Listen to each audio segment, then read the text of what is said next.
okay po, meron tayo ditong inaayos na NMAX. Bali, narinig nyo po, maingay siya. So bali, bago po ito dinala dito ng may-ari, ang sabi po is nabaklas na daw po nila yung panggilid. Wala naman daw dun yung problema. So pagka nakarinig po tayo ng ganong klase ng tunog po sa ating mga unit, kagaya nitong NMAX or Aerox, MIUI 125, madalas po talaga ang una nating i-check is yung timing chain tensioner po. Ito po, ayan. So madalas yan po yung nagloloko o bumibigay po, kaya nagkakaroon po ng ganong tunog.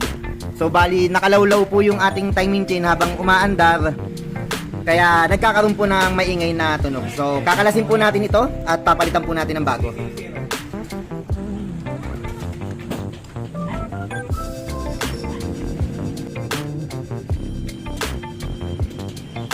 So okay, tama po yung hinala natin. Ayan po, nakatras siya. So bali yung bago po is ganito po kahaba. Ayan. So ito po yung tumutulak ng timing chain para hindi siya umingay, hindi siya nakalawlaw. So okay, ito po yung ikakabit na natin. Bali, papahiran ko na lang muna siya ng gasket maker dito para siguradong hindi po magkakatagas. Bali, ganito po yan. Ganito siya gumagana. Isususi natin para umatras. Okay, tsaka natin ikakabit. Pag kinabit natin yan, pag hinila natin to, hahaba po siya. So, siya po yung tutulak sa timing guide para humigpit po yung timing chain.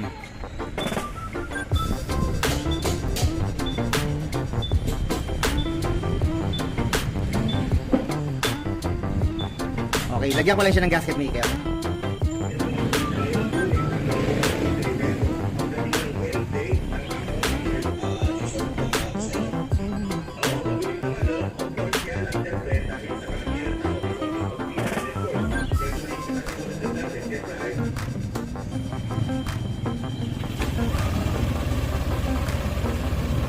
So bali, okay na po. Ayan, kagaya ng naririnig po ninyo, hindi na siya kagaya kanina na sobrang ingay.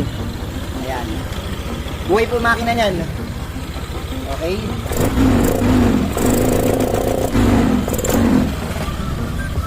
Ayaw niya nang walang air cleaner, namamalya. Ayan. So okay, ito po. Ayan. Buhay na po yung makina niya. Hindi na po siya ganun kaingay kagaya kanina.